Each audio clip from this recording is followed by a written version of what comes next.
Hey all, John Oliver here, ready to talk about something truly wild, Japan's economic bubble. This is a story of meteoric rise and a dramatic fall, a tale that has all the elements of a thrilling drama. So buckle up because we're diving deep into the heart of Japan's economic miracle and its subsequent collapse. Picture this, it's the 1980s, Japan's killing it. The streets of Tokyo are bustling with energy, neon lights illuminating the night sky, and the economy is booming like never before. The country is riding high on a wave of unprecedented growth and prosperity. They rose from the ashes of World War II to become a global economic powerhouse. Their cars, top-notch. Their electronics, cutting-edge. Japan's industries were setting new standards, and the world was taking notice. The resilience and innovation of the Japanese people were nothing short of remarkable. The world envied their success. International investors flocked to Japan, eager to get a piece of the action. Business deals were being struck left and right, and Tokyo became a hub of global commerce. The Japanese economy seemed unstoppable, a juggernaut that was rewriting the rules of the game. Japan was on fire, and everyone wanted a piece of the action. The Tokyo Stock Exchange was buzzing with activity, and stock prices were soaring to dizzying heights. It was a time of boundless optimism, where fortunes were made overnight and the future seemed limitless. Money was flowing, businesses were booming, and people felt invincible. The Japanese yen was strong, and consumer confidence was through the roof. Shopping districts were packed, and luxury goods were flying off the shelves. It was a golden era, a time when anything seemed possible, but as we know, things that go up too fast can come crashing down even faster. The bubble was growing bigger and bigger, and the warning signs were there for those who cared to look. Unfortunately, the euphoria of the moment blinded many to the impending disaster. Buckle up, kids, because we're about to dive into the wild world of Japan's bubble economy. It's a roller coaster ride of epic proportions, filled with lessons that are still relevant today.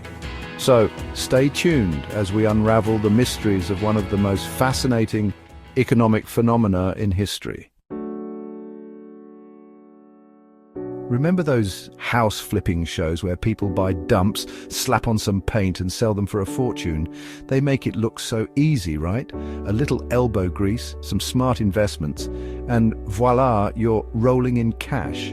But what if I told you that this kind of real estate frenzy isn't just a modern phenomenon? In fact, it has happened before, and on a much grander scale. That was Japan in the 80s, but on steroids. The entire country was caught up in a whirlwind of economic growth and optimism. The streets were bustling, the skyline was expanding, and everyone seemed to be making money hand over fist. It was a time of unparalleled prosperity, and real estate was at the heart of it all. Real estate prices went bonkers. People were scrambling to get their hands on property, convinced that the value would only keep rising. It wasn't just homes and apartments. Commercial properties, office spaces, and even tiny plots of land were being snapped up at astronomical prices. A tiny plot of land in Tokyo could cost more than an entire castle in Europe. It was madness. Imagine paying more for a small piece of land in the city than for a sprawling estate in the European countryside.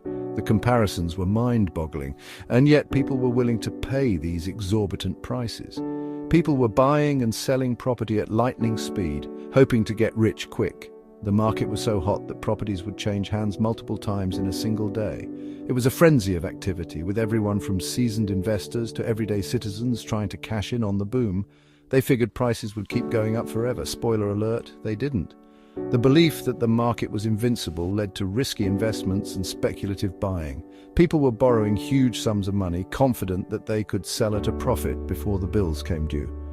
But as we all know, what goes up must come down. This speculative frenzy was like blowing up a balloon way past its limit.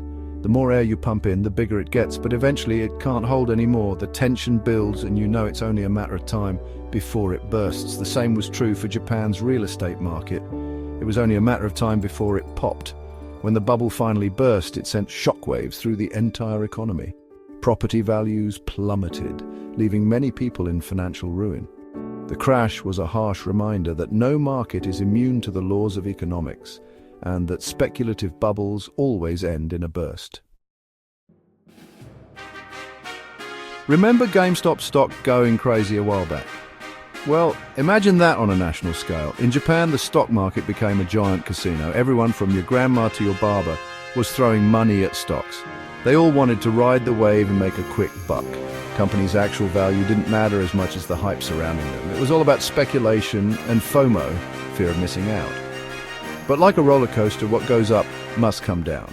And when it did, it was going to be a rough ride. Imagine walking into a bank and asking for a loan to buy a pet rock. In Japan's bubble, they'd probably give you 10 loans and a high five. Banks were throwing money at anyone with a pulse. They were so caught up in the frenzy that they ignored basic lending practices. This easy money fueled the fire, making the bubble even bigger. It was like pouring gasoline on a bonfire. It looked spectacular, but it wasn't going to end well. When borrowers couldn't repay their loans, the whole system started to crumble. Section 5 parties over, the bubble bursts.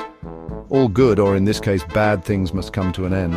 By the late 1980s, reality hit Japan like a ton of bricks. The stock market crashed, real estate prices plummeted, and the economy went into a tailspin. Those once soaring assets became worthless overnight. People who thought they were rich suddenly found themselves drowning in debt.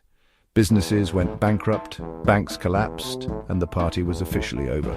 Japan was facing its worst economic crisis since World War II. The hangover was about to begin.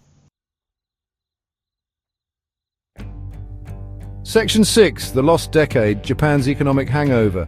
Remember that feeling after a wild night out when you just want to crawl into a hole and disappear? That was Japan for the entire decade of the 1990s. The economy stagnated, wages stagnated, and the country struggled to recover from the bubble's aftermath. This period became known as the lost decade.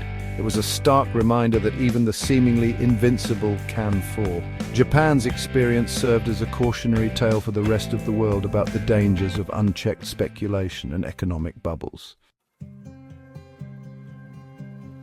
Section 7, Jobs and Society, the aftershocks of the bubble.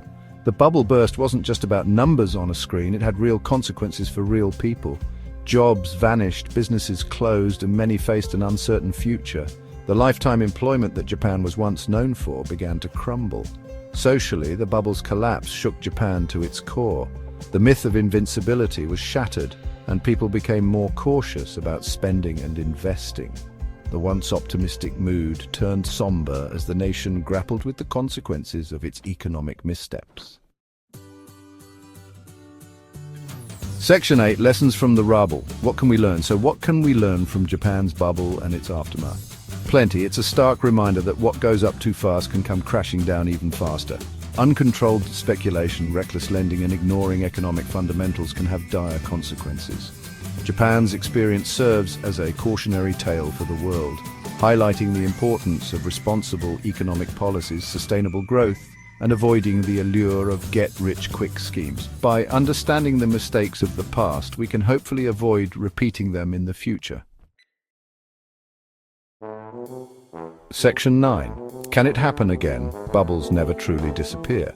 They are a recurring phenomenon in the financial world, often driven by a mix of speculation, greed, and a lack of understanding of the underlying assets.